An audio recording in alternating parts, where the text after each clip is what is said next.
Hello everyone, welcome to my channel. My name is Liz. Thank you for stopping by. I have another deck for you guys today. Now this is a deck I picked up at a Goodwill. It does not have a box. You cannot get a box with it, I guess. The creator, her page is on Etsy. I will try to find it and link it down at the description. She sends them in an organza bag. This one came in this little black bag. I don't know if it's original or not because, like I said, I picked it up at a Goodwill. The one that I saw online was just a little tiny organza bag, which was fine. You know, maybe the other one ripped and someone wanted to put it in a sturdier bag. No big deal. Anyway, it's called the Anieth Nature Tarot Deck. It's all, and it's by A.R. Stone. It's all animals. There's no humans in this deck at all. I've looked through it. I love the artwork. It's a hard deck to use as far as tarot, in my opinion, because it's just a completely different style of art interpretation. You know, it's just very different. I would probably use it more as an oracle deck, honestly. And there's a couple of descriptions, and I'll read a couple later on, where it just doesn't make sense for the card, for the traditional card. But okay, that's not a big deal. Anyway, comes with this little book. You know, every single thing has a description, of course. And let's see. And it's just, I'll read this real quick. Human languages is full of allusions to animals and nature. The Anieth series is driven by the loss of wilderness caused by human expansion and the ongoing drought of the more modern era. The deck is a celebration of European wildlife on the Atlantic edge, especially in Britain. You will note that some of the names of the cards have been changed. This is because I felt that the new names conveyed more of the original meanings of the four elements. Stones means both diamonds and discs, or pentacles. Also, the more solid elements of the earth suit. Blades is a more generic name for anything from a stone arrowhead to a sword. For thousands of years, there have been stories of wizards cutting air with their hands or with a knife. So let the spirits move back and forth. And then there's the wands, I believe, in cups. She kept that original. The Ogham alphabet used by the Celts marks the cards of the major arcana. The colors, elements, parts of the human psyche, plants, and animals all have meanings. For more information about these cards, including the mythological elements based on the work of the Rices, R-H-Y-S-E-S, Rices? I don't know.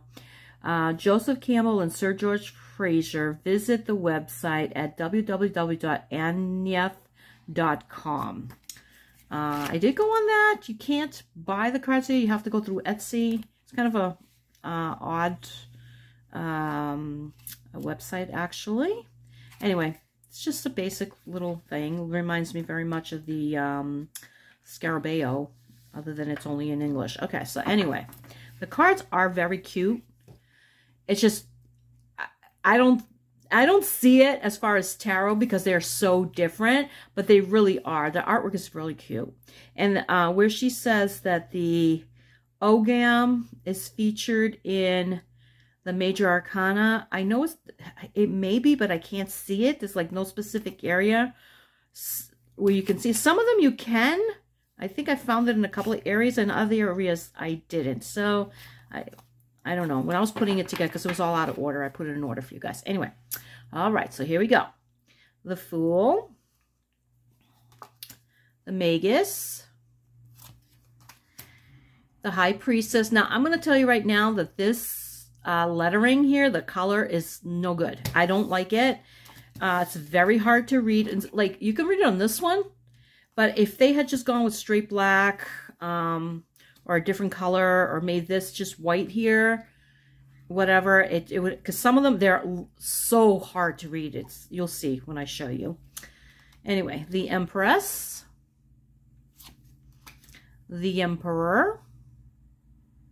See what I mean? They don't, to me, they don't convey the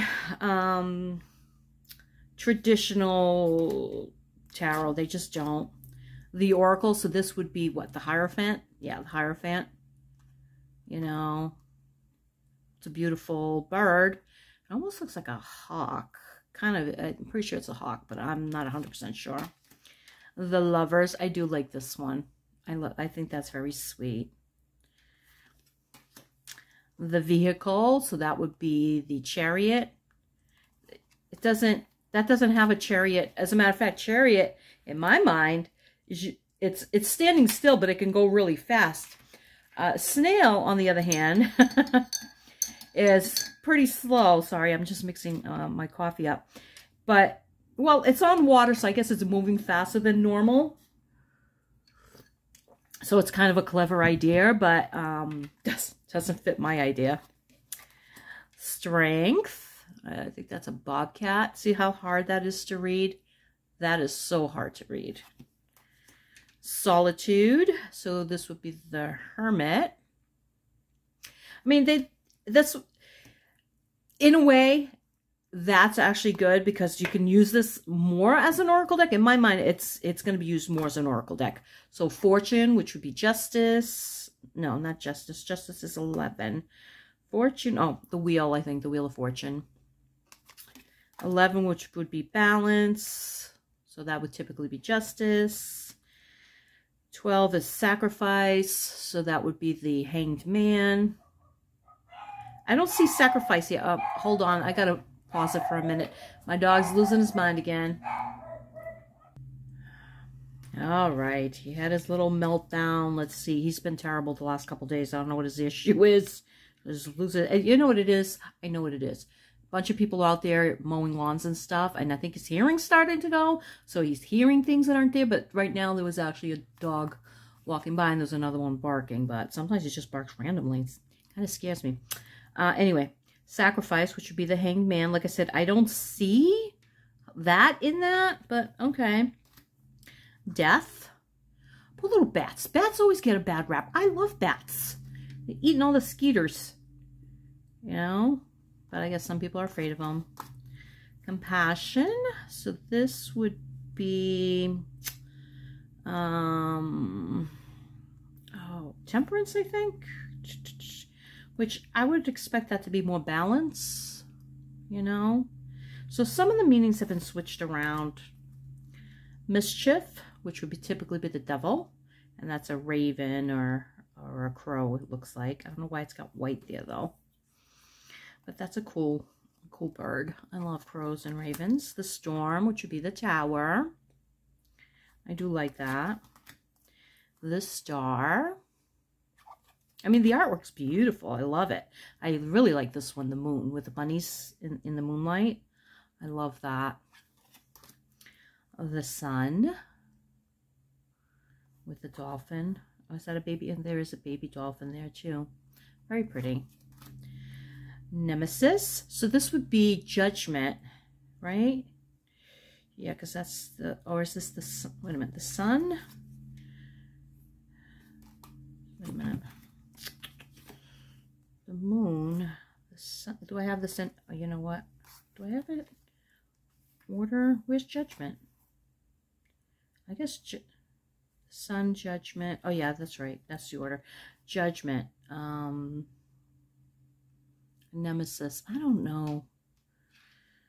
To me, that, I don't know. Just, and this card seems very out of focus. I don't know if it's supposed to be that way. I do like how some of them come out of the edge there of the border. As you guys know, I'm not a huge fan of borders. Oh, by the way, that's the back, which is kind of just plain and simple, nothing good or bad. And there is a copyright, very small there, you know. Completion, so that would be the World, which is beautiful. So, like I said, I'm probably going to use them more if and when I use them as an oracle deck, because it's just going to be simpler for me.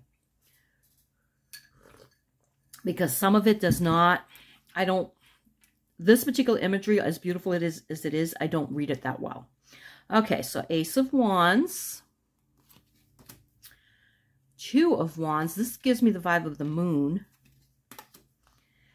Three of Wands.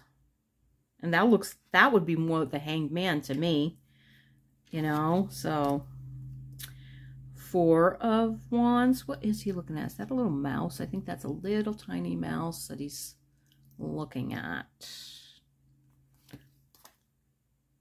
And see, this gives me more the 4 of Wands vibe. Even though this 5 there, this gives me more of that vibe. You know, a party. You know, crows like to party. So this one's 5 of Wands, sorry. 6 of Wands. 7 of Wands. Stand your ground. 8 of Wands. This one would be a great death card. I didn't create this deck. I just don't see... Some of the imagery just to me does not line up with the original meaning of the cards. It just doesn't. 9 of Wands. And 10 of Wands. That's beautiful. That's absolutely beautiful.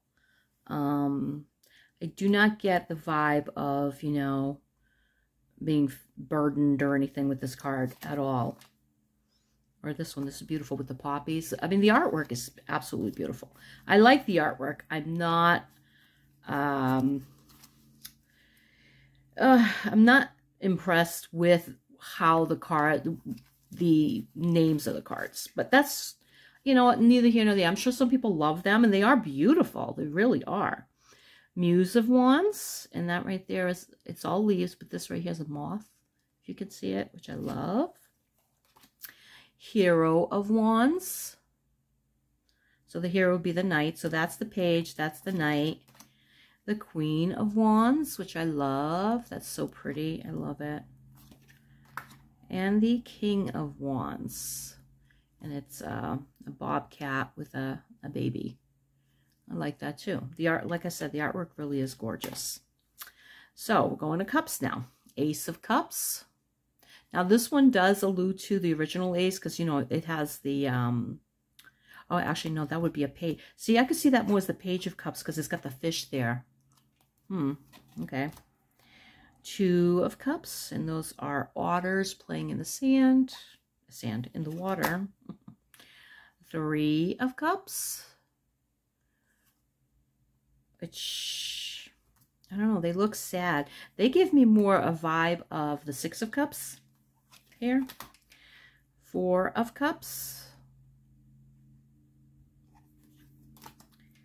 5 of Cups, and we all know 5 of Cups can be a card of loss, of disillusionment, of grieving. Maybe the one that got away, the buck that got away.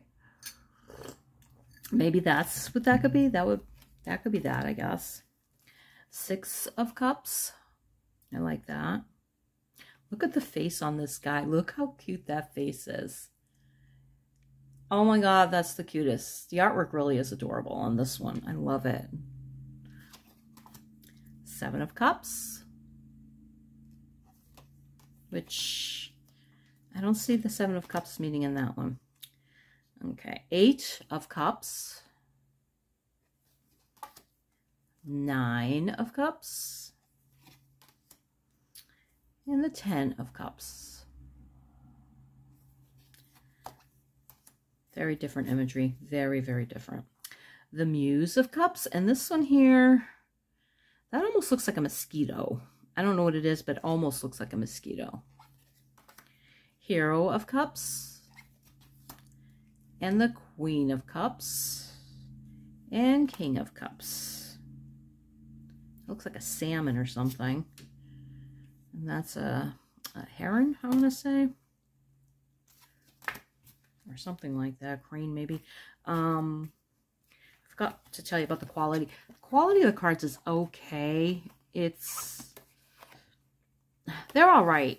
You're going to have to be careful with them.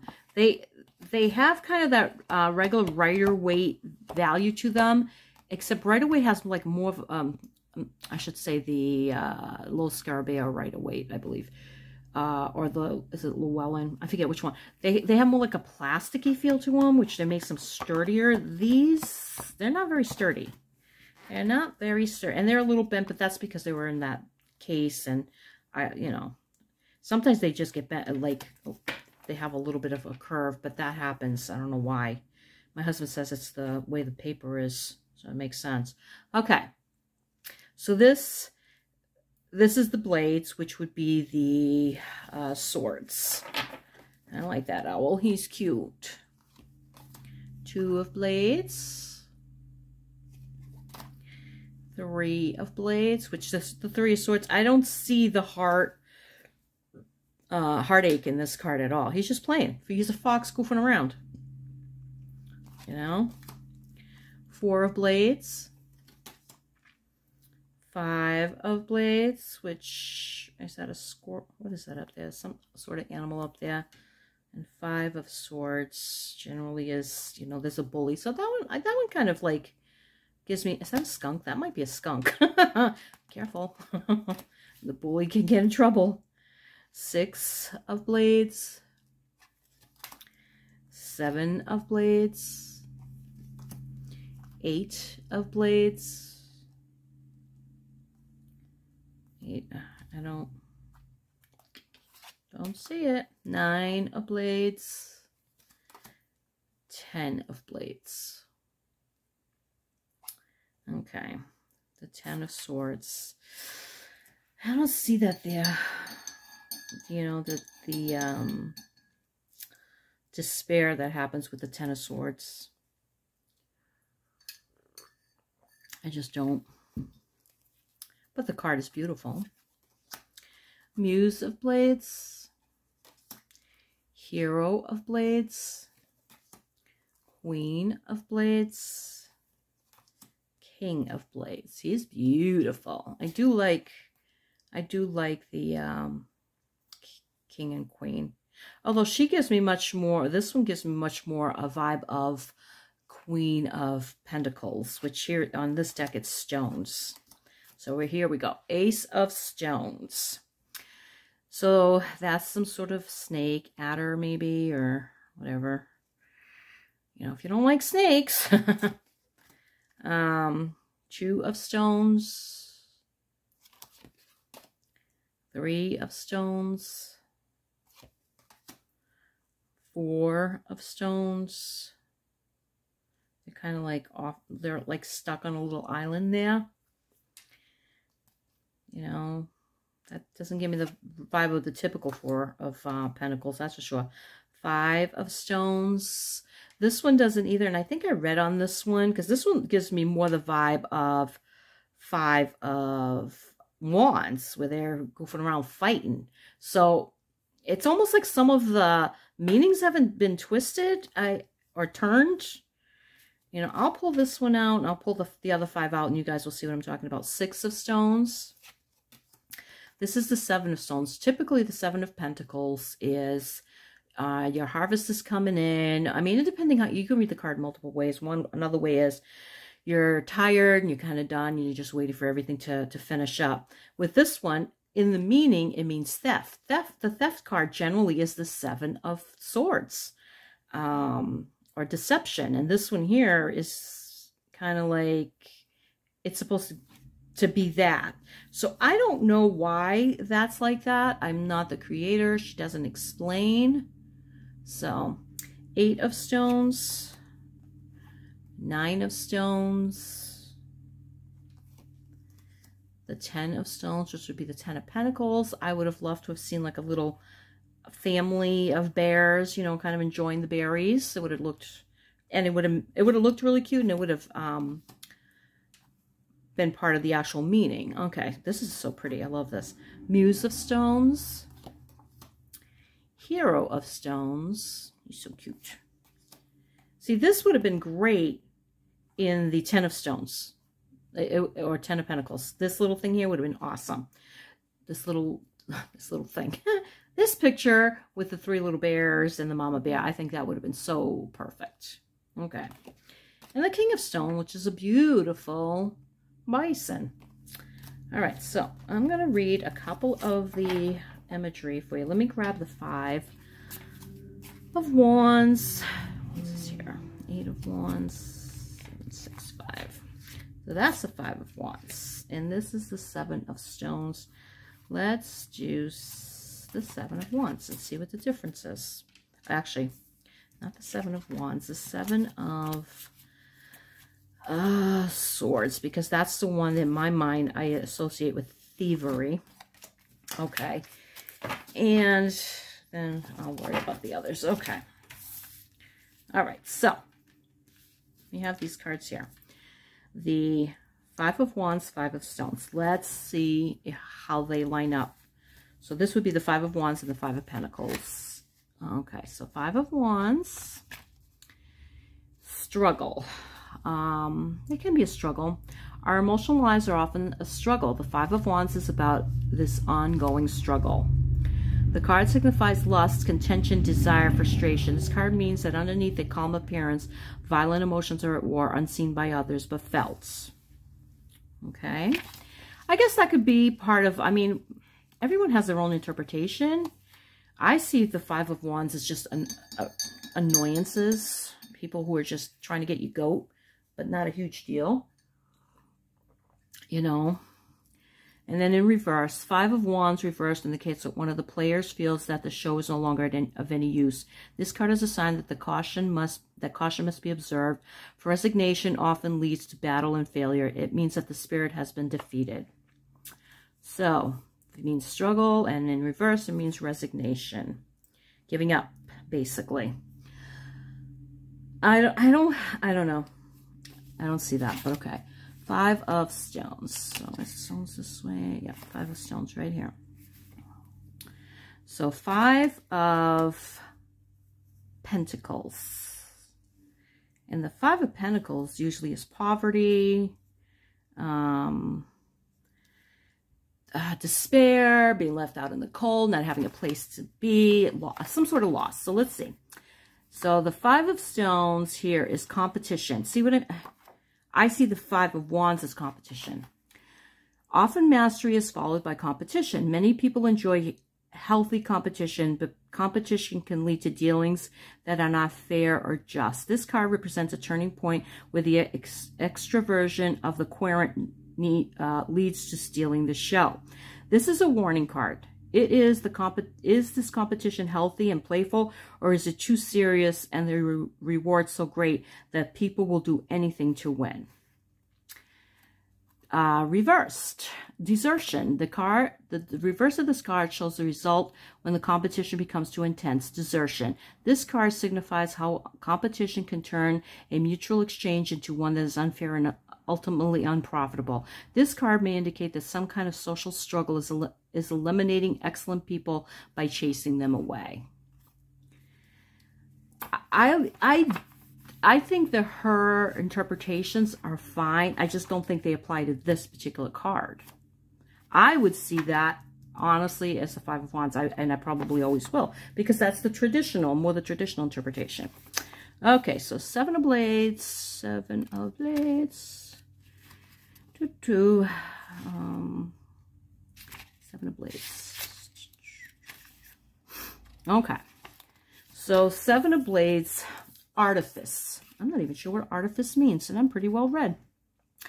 Okay, so Seven of Blades, which typically in my mind is the card of, it can mean deception, it can mean somebody taking something that they don't deserve, it could also mean somebody strategizing behind people's backs, or has a plan that they're not telling anyone. That's more the traditional meaning of the Seven of Blades, or the Seven of Swords. All right, so artifice, art, science, and religion are all constructs of the mind. When a body of theories or stories is used to bewilder, entertain, or instruct, it becomes artifice. The expression of a worldview is an essential part of what makes art meaningful. This card depends on other cards around it to decide whether the art is deceptive and hostile or delightful. Like, I don't get that at all. Like, I just don't really even understand that.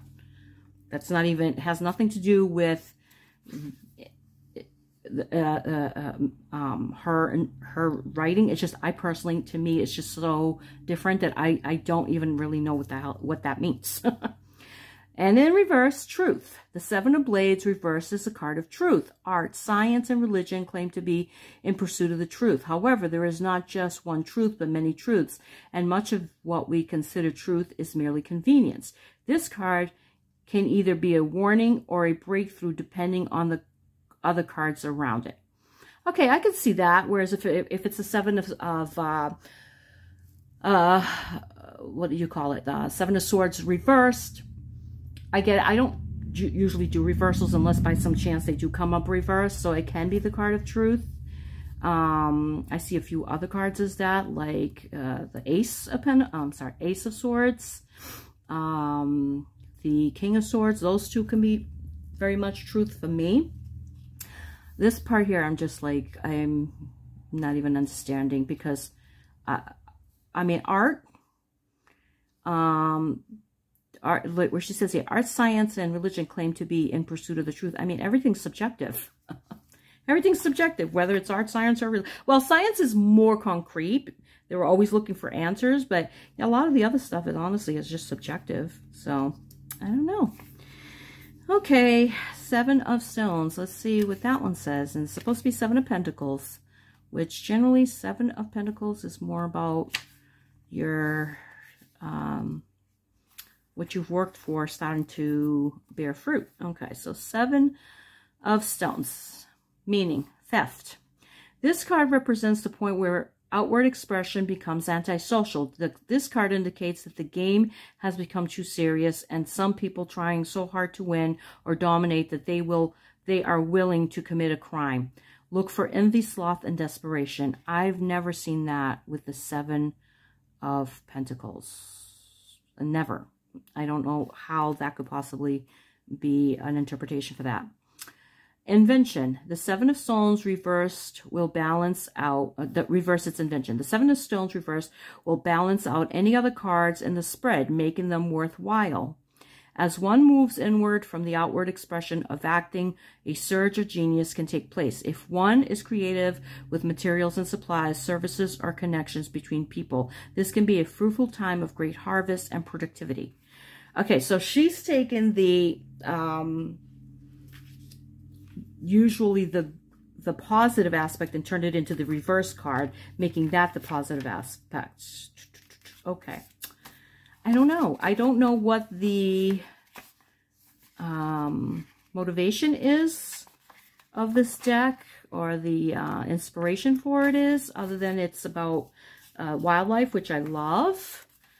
The meanings just don't line up to me. That's the only thing. Don't not buy the deck because of that, because it is a beautiful deck, and I'm sure you can still use the cards very easily. Like when I do use this, I'm going to use it more as an oracle card. Okay, let's do death. Which one was the other one? Compassion. Let's do death. Only because I really like bats. So, oh look, I opened right to it. Must be. Hang on, I just need another sip of my coffee here. Oh my God, my nose is so itchy. What's going on? The allergies, they're kicking my butt. Everything's in bloom. I just went for a walk a little while ago, and I think I brought everything home with me. All right, death. The death card represents profound change, the change of initiation, or of the skin change, or the skin changing that appears in many fairy tales. The other cards of the major arcana pale before this card that demands that the querent look for deeper meaning.